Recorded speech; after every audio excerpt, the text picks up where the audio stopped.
OKC podcast. I'm extremely excited today about this podcast interview because we are interviewing Jack and Jay Evans. Jack and Jay, you guys have been incredible supporters of City Center for years now, and we appreciate that, obviously. But we also just appreciate your story and appreciate the heart behind with what you do things. And so Voices of OKC is our theme of our show, and we believe you have a real voice in the city. You have influence. You've built some great things in the companies that you guys run. And so we just want to hear your voice, and we want to hear what your life experience has been like, and just learn more about what you guys do and why you guys do it. So how about we just start like this? We'll start with Jack since he's on the far end there. How about we start with just share us a little bit about your background as far as growing up, because I think that's very interesting. Your story, you guys' story about your parents, how you grew up, and obviously jump in there, Jay, and we can just kind of go back and forth. But yeah, kick us off, Jack, with a little bit about your what it looked like for you to grow up. Well, Jed, thanks for having us. Oh, absolutely. We're happy to be here and definitely happy to participate. Jay and I were born in Ponca City, Oklahoma. At that time, our parents were living in Billings, and we lived probably the first couple of years of our life with our grandma in Afton, Oklahoma, way out in the northeast, out by Grand Lake.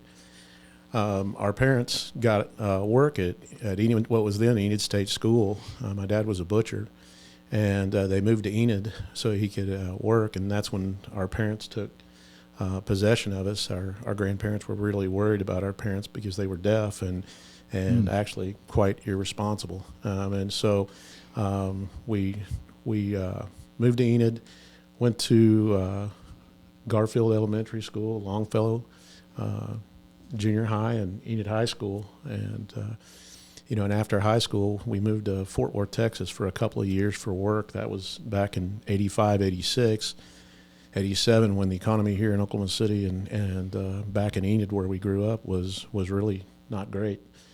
We came back and got serious about school. As we graduated high school, our goal was to make $1,000 a month, and we'd be living large. And, even back then, $1,000 didn't go very far. No, yeah. And so we got serious about school. I just realized that for where I wanted to be in life, that I was always going to be working nights and weekends or have jobs that were difficult. The path to where we started was education. So we actually went to the Enid Higher Education Center, which was a joint venture between Northern Oklahoma College and Northwestern. So Jay and I spent a couple of years in Enid driving out to Chisholm High School. Oh, wow. And driving out to Chisholm and taking night classes. So we were taking 4 classes a night. Wow. In addition to our full-time jobs during the day. 1993, I moved to Edmond to finish the last year of school there at UCO, and Jay, you moved shortly after that, right? Yeah, 93. I remember Jack was commuting back and forth, and for a little while I commuted back and forth from Enid to UCO to go to school at that time, and we did the nights. We go to class at night, and then on the weekends do our homework and try to do all that. It was back what we were doing is going one night a week to one class. We had 4 classes, and we'd take that one night a week and then go and do that. It was. I think it's a little different today than it was then, but then I think you had to compete with what was out there. You had to have a degree. A lot of places wouldn't even consider you without a degree, and we went back and forth, and then that's how we got to Edmond. Okay. So yeah, talk to me a little bit about. So you mentioned something in that portion of the story. Your parents are both deaf. Were both deaf growing up. What was that like? What kind of challenges did that bring?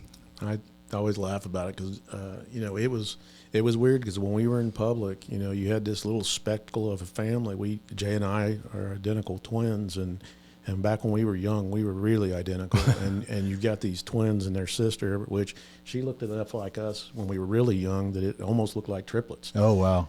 She's a couple of years behind us, but you got this family, you got 3 kids that look like triplets, and they're signing, and it was like, it was uncomfortable at times. Oh, yeah. Because people would just stare. It would be a unique, it was unique sight. So, seemed like you're always on stage. Yeah. Jay, I know that I'm sure that there were some, you had mentioned earlier off camera that many times people think, oh, these guys had wealth before, that they are doing what they're doing now, and that they just naturally just transferred some of that wealth to build what they have. But that's not the case, is it? What was it? I mean, financially speaking, what was it like? Did you kind of grow up in poverty a little bit, or what was that like? I know as I got older, when you're like that, sometimes you think that that's kind of normal because some of your friends are in the same boat and that kind of thing. But, of course, then once you get to school, you start to realize, oh, we're different than they are. Yeah. A little different. My parents always, they worked hard and they were just not very good with money. My dad liked cars and so he would like to get a car. So he was always strapped with car payments and stuff like that. And I don't know that he really looked ahead to try to build something for the future. We knew what it was like because my mom got in an accident when we were probably about 10 years old, and she wasn't able to work anymore. And they were living on a salary, and they were living on both their income. And of course, it wasn't very much because I tell this story. My dad never made more than $17,000. Wow. So in any given year, he never made more than $17,000, and that was his later years at the state. And it was a godsend for my mother that he worked at the state because the pension he got was really pretty good. And he would have made more in retirement than he made when he was actually working. So when she wasn't able to work, they all of a sudden went from where they had both salaries and she couldn't work anymore, and they went to no salary. Oh, wow. We saw that in that accident, they got taken advantage of a little bit by a family friend that worked for the insurance company, took advantage of them, and they had accepted a check, which that messed up any kind of settlement they may have been able to get because the other lady was at fault, and she hurt my mom pretty good, and when they went with that zero, then our utilities are starting to get shut off. I literally would go to the refrigerator. There might be some condiments. There's nothing in there, and then I've said that's interesting that it left a mark on me because I don't want to live like that. Yeah. I don't. As a kid, it wasn't that bad. I mean, because you don't know any better, But once you know better, you start to go, wow, that was really tough. Yeah, and I don't want to live like that. I don't want to put my family through that. That makes a lot of sense. And so you actually do you guys remember ever having to go to maybe a place similar to City Center to actually receive support and services? Yeah. We Jack tells the story of going. His wife Teresa was at the same one at the same event and didn't put it together. Yeah, it was Salvation Army. Oh, wow. Yeah. And you and your wife were at the same event back then when you were little and didn't realize it. We were at the same event. We remember the same things. They had a big bag of Brazil nuts, and they gave you oranges, and then a few little gifts that, it was kind of a precursor to what they do now. And you pick something off a tree and you buy the clothes for the kid. We actually have a newspaper article of Salvation Army taking Jay and I because my parents were deaf, and back in the day, this was before remote controls, and so you turn the TV on with a knob. Yeah, they would just click it on. There was no volume, and so they sent us to to a speech and hearing center, and then obviously enrolled us in school early because our parents needed help with taking child care, and so there's a picture of us with another kid that we were on our way to speech and hearing for the Salvation Army provided that for us. Wow. And so, we've had a number of Salvation Army Christmases. Salvation Army, I know in this instance, helped us to get back and forth and go to speech and hearing. And I know there are a lot of more organizations. There were some really good families like the Neals that through the church had really reached out and it helped us with, groceries and hand-me-down clothes from some grandsons of theirs and stuff like that. When I first met you guys, and it was just obviously I was just loving the fact that we connected through the Spinozzi campaign. I met Jay, and then I was introduced to you, Jack. But never in a million years would you have convinced me that that was your path growing up, you know? And I think a lot of people don't realize that. I think a lot of people see successful people and they assume things. I always joke, because if they were to really see what it looked like to build what you built, it might not be for them. You know what I mean? Yeah. They might not want to do it, because we were talking off camera too about, you know, the grit that it can take to build something, you know, and for you guys, the grit that it took to pull yourself out of that situation, because you know what? There's a lot of people that get stuck in that generationally and never get out. But it's pretty phenomenal to see that you guys were able to say, you know what, I'm making a choice and I'm moving forward. So which really leads me to a question. I think you did share a little bit of this, Jay, but maybe you, Jack, can share, you know, what was that moment that impacted you like it did Jay, that he talked about seeing the lights getting turned off and all these different things and saying, you know what, I'm not going to live like this anymore. Was it the exact same for you, or was there a different, like very specific moment that you felt hopeless and you felt like, I don't like this, I'm not living like this?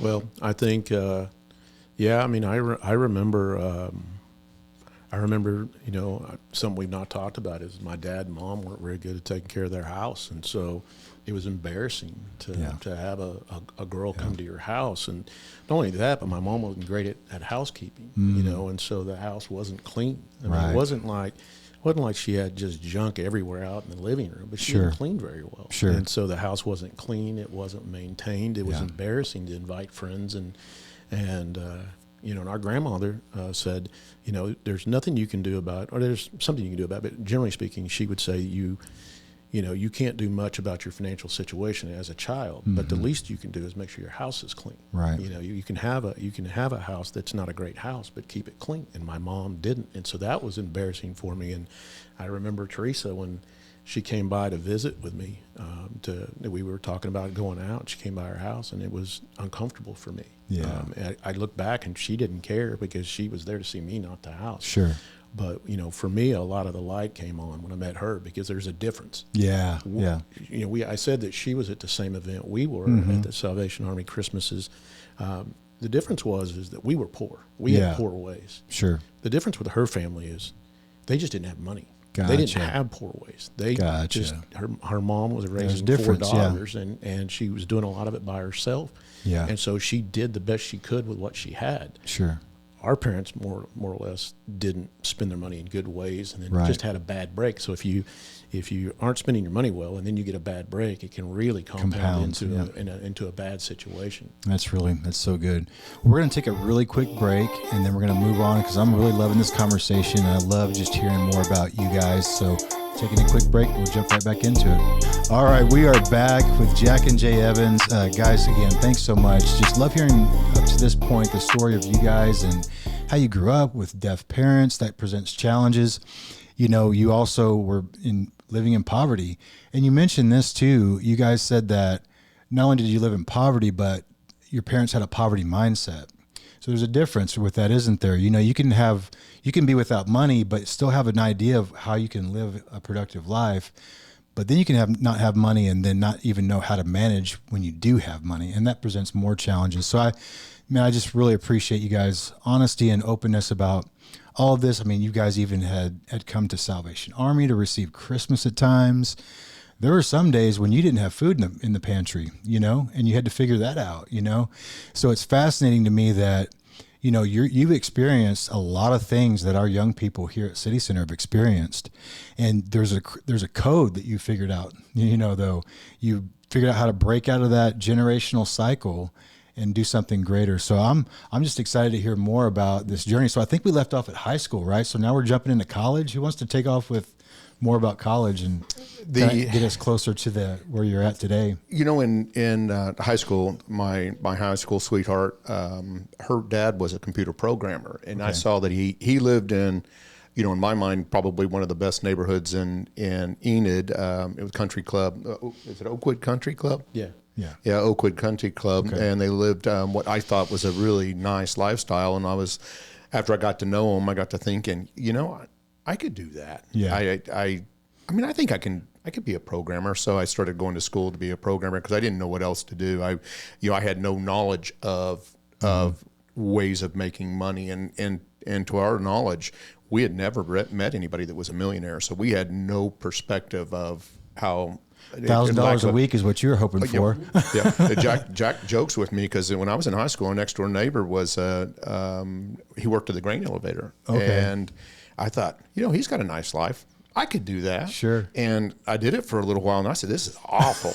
I mean, I don't want to do this because it's horrible because you got, the grain was was the dirtiest job I'd ever had. I mean, it was nasty. Yeah, I don't think I had, now, a doctor may say it doesn't work like this, but I didn't have allergies until I worked there. Then I started getting allergies, and I think it was, my opinion is I just got so much of the dust. Overexposed to it. I think so. Yeah. And that was a terrible job. But there's, I think sometimes you have to have the worst of jobs to be able to understand 100%. What you like and you don't like. But I thought I could be a computer programmer, and I got into at the school. I got an associate of business degree, and I've told young people this all the time. Get your associate. If you don't have the means to go to a regular university and do the kind of traditional college thing, go to get an associate degree first, because you've got something to show for your time there. It drives me crazy to see kids that have been in school 6, 7, 8 years got $75,000 worth of student loan debt, and it's like you've just saddled yourself with a problem.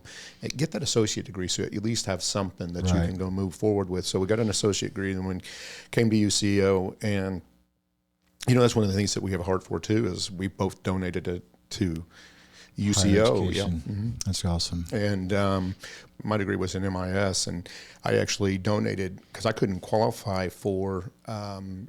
I got Pell Grants, and of course that was a big help. Sure. But qualified for a couple of Pell Grants, but I couldn't qualify for any scholarships because I was an untraditional student, and so I wasn't able to get some of those. And when I went back, I gave specifically to kids. That's awesome. Their grade point doesn't matter. I love that. I can see the emotion in you right now, and that speaks volumes to us, because that shows how much you just truly desire to give something to someone that you didn't have, an opportunity. It's not like you're just trying to give something away for free. This is an opportunity that you can actually lay hold of if you want to. So that's so powerful, and I appreciate you sharing that. Well, and it's, I think we both run so hot and cold. I mean, we can get, we have a temper. Our temper's out there, and I mean, of course, as we get older, I'm able to calm it down a little bit. But I'm sure there's some trades out there that've been on the other end of it that have gone. Where'd that come from? That world, for sure, I can believe it. Yeah, because I mean, I've got to. For me, if you tell me you're going to do something, I believe you. Yeah. And I expect you to do it. Sure. But then when they don't do it, you're like, why did you lie to me? Yeah. If you never intended to do that, just to shut you up kind of deal. But, I wanted to make sure that when I donate that money, that the person doesn't have to have a good grade point average. That's good. Because, some people go to school and they got life going on. Oh, yeah. And or they flunk out, or they're something not eating like in the morning, and they can't focus in school. Yeah.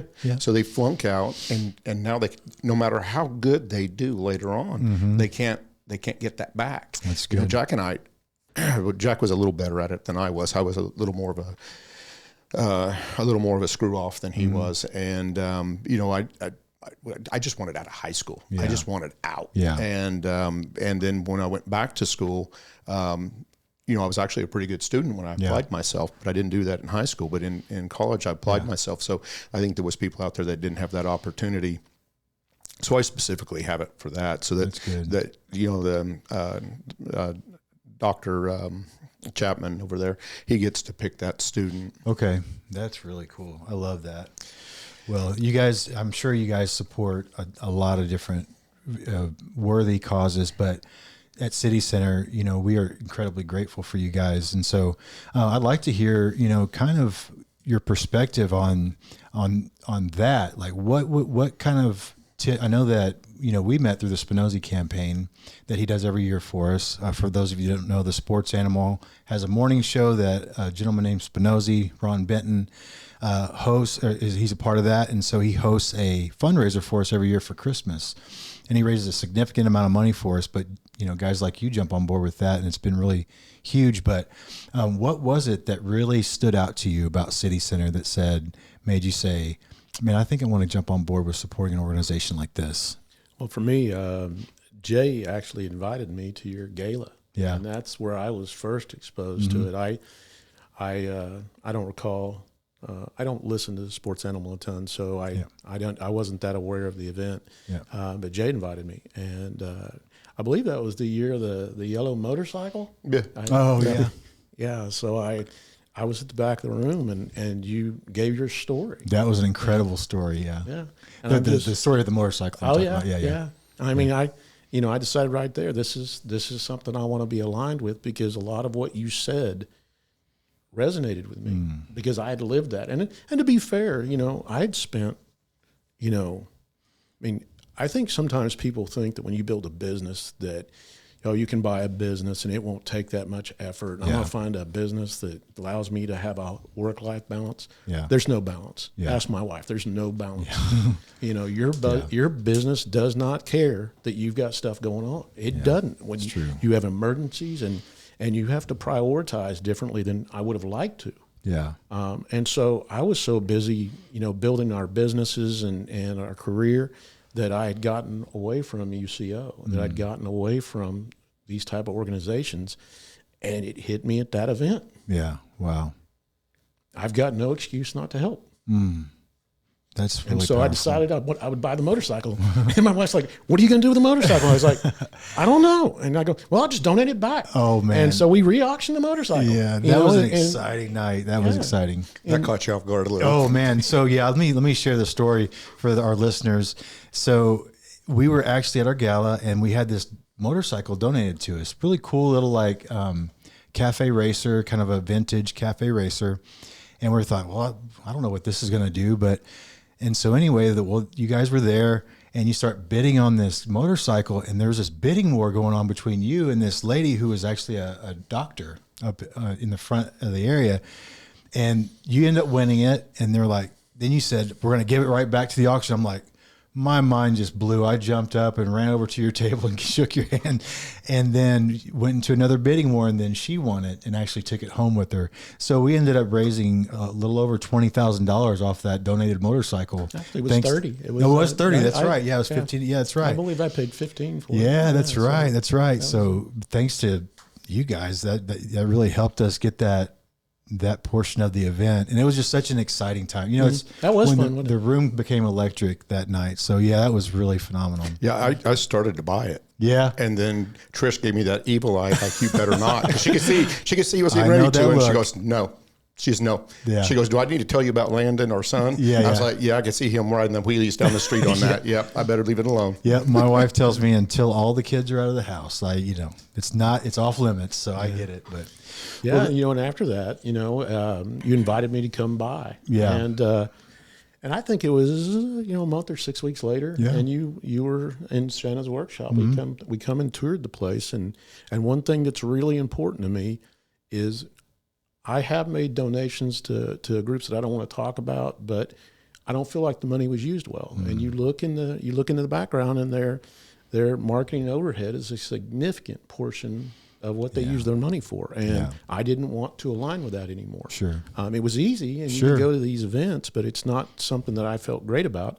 And so when we walked through here, and we can be fair, this is not the Taj Mahal here. But to me, that's important. Sure. Because it means a lot. It means that the money's being spent it means a lot to us on the cause, not the big offices and all this stuff. And so, when we came through, I had that flashback of Christmas. Yeah. And I really was bought into the way you guys do that, because it was kind of embarrassing the way they did it with us. Yeah. I mean, when we got 10 or 12, we knew our parents weren't buying the gifts. We knew that our gifts, so when everybody goes to Christmas, that's a terrible time to be in school and be young, is you come back after Christmas break and everybody's like, what'd you get? What'd you get? What'd you get? And everybody's talking about what they got, and you're like, oh. And we got pretty much stuff from Salvation Army. And, and that's, this is a conversation you'd like to see go away. Sure. But the dignity of giving the gifts to the parents and the parents give it, really copy. Oh, thank you for remember, saying I wrote that. a check that day, You too. wrote a check that day, and a very handsome check. Yes, and that was a big,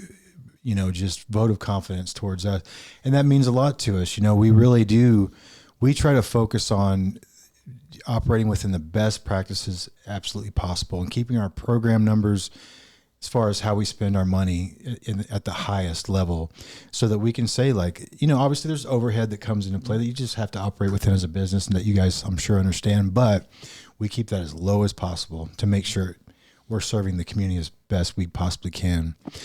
Well, that's incredible. Thank you so much for sharing that. And also, we're talking about stories of hope here, and how hope is something that's pivotal to what we do here at City Center. So first thing I'd like to ask you guys is, like, how do you define hope for you personally? What does hope look like for you?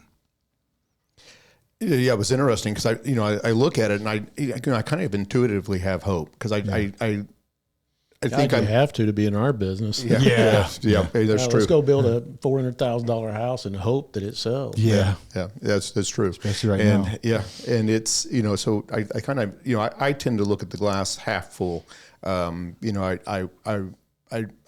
try not to be very negative and all that, and and intuitively I kind of got hope because I always think if I do the right things, that it's going to happen for me. It's going to, and I'll tell you this: it never happens the way you expect. No, and God doesn't work that way. Yep, that's right. He sure doesn't. I've seen it time and time again. Just so many things that have happened here, even at City Center. I'm so driven. I love to work. I love the work I get to do too. So on top of that, it kind of can create a recipe for disaster. You can, kill yourself if you're not careful, but I love what we get to do. And so, here at City Center, we just believe that's incredibly important to enjoy the work that you put your hands to.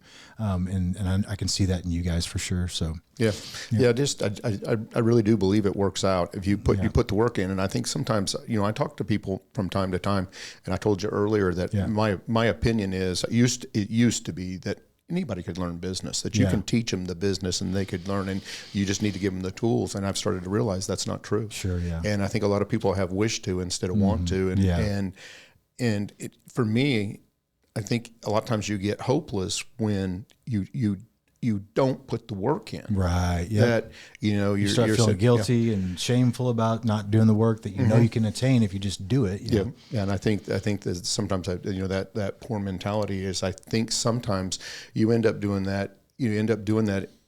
I don't know if I think you're trained that way. I think to a point you have to break out of that. Everything's frivolous. You shouldn't give too much effort because it's never going to work out anyway. Yeah, that's the kind of a poverty. And your poverty mindset. One of the things that I see quite a bit is people not take care of their stuff. And I literally look at somebody and say, "You're poor, but yet when you leave one of our rent houses, you left half your possessions behind, and you left them for somebody else to clean up." But I'm like, now you got to rebuy that, and I was like, it just makes no sense to me. Yeah. And sometimes I think maybe that's the problem with hope is that they don't have any, so they don't think That's it's a big deal that they don't have any, so it just, who cares? That's a good point. I think. Yeah, I mean, for me, hope is generally possibilities. Yeah. I mean, I was watching a show and they were talking. It was just something I saw on YouTube, and it's about 5 minutes, and it was a group of people that were middle class and a group of people that were millionaires, and I was taken back by the middle class, the mindset. I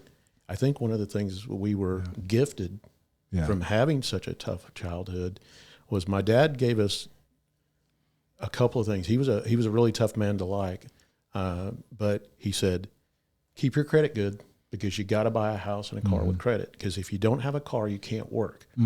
And so you have to have the car and the house to be able to work. And so he gave us a work mindset. Sure. And so we've been working full time, or not full time, but we were throwing newspapers 11 years old. Wow. And by 14 we were working at Navajo Drive-In, which is similar to Sonic today. Okay. And so we were car hopping at 14, and by 16 we were cooking. But we've always worked since 11 years old. And so, what I thought was interesting is that for me, I always looked at this situation's not what I'd like it to be, and I changed it. Yeah.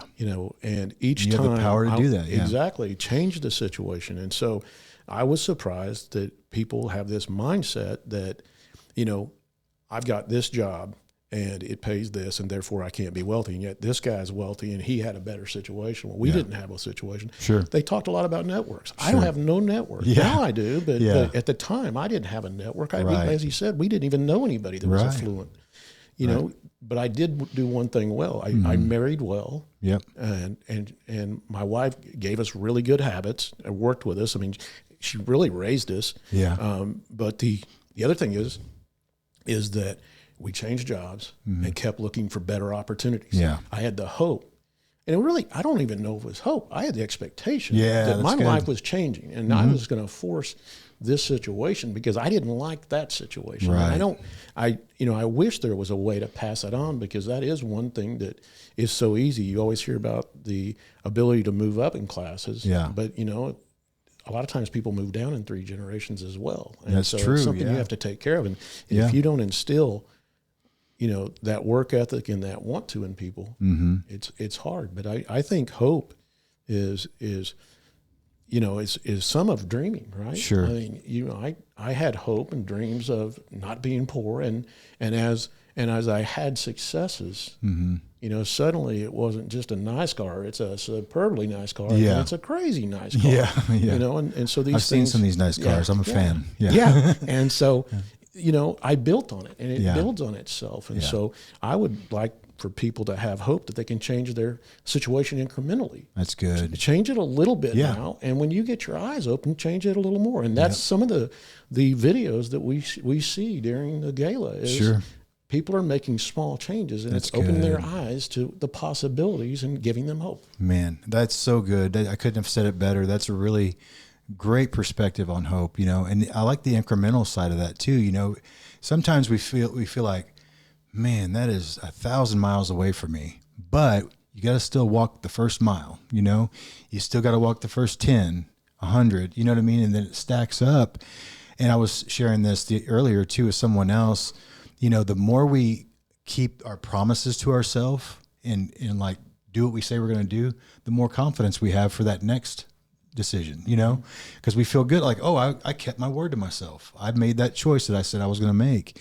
And so, I can see that clearly in you guys' lives. And so we're going to get ready to wrap up now, but I would just really quickly share about your businesses. I would love to hear more about them, and for our listeners to hear more about them as well.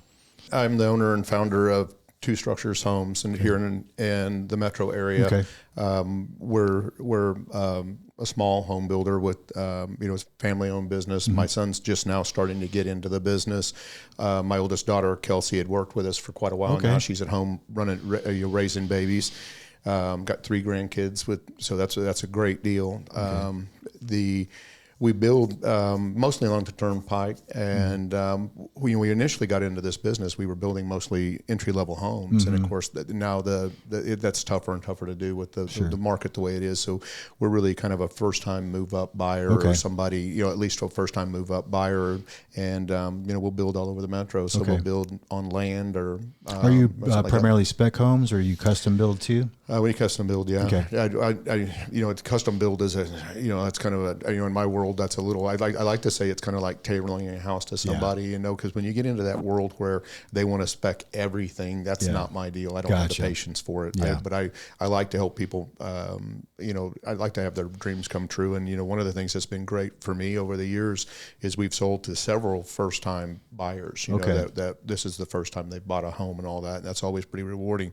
But the ones that are really rewarding are the ones that are their first time in their family that's bought a home. So they're not only first-time buyers, they're first-time homeowners. So they're going to change their generation. They're going to change. I think they'll change it for the better. There's a lot to be said about homeownership that just gives you, again, a sense of pride and dignity.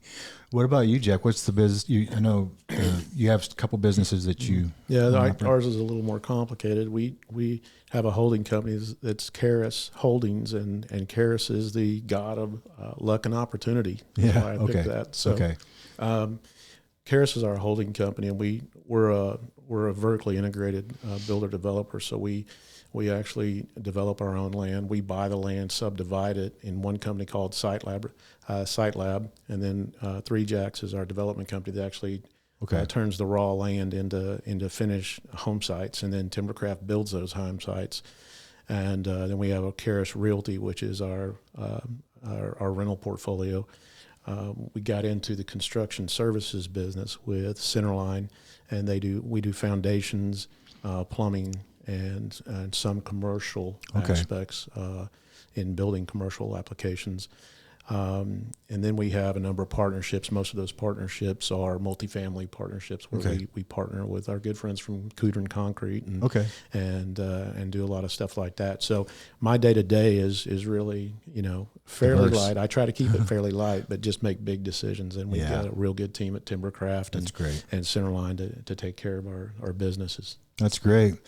Jack and Jay Evans, you guys are amazing folks, and we just really appreciate you and your wives both. You are definitely a voice in Oklahoma City. You're making an impact because you have influence, and you're helping us move our mission forward faster through the support that you give us. Not only just financially is a huge deal, obviously, but just your words, your endorsement of us, and your championing us in the community. That's a really big deal.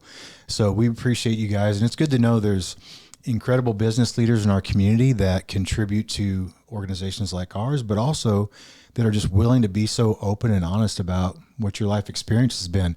I truly believe that can help people, and that realizing that, hey, you're a couple of choices away from breaking away from things that have held you back your whole life, So thank you for that. And thank you so much for coming on Voices of OKC. We can't wait to have you again, hopefully. Oh yeah. And we can go and dive in deeper. So thank you guys so much. Appreciate it.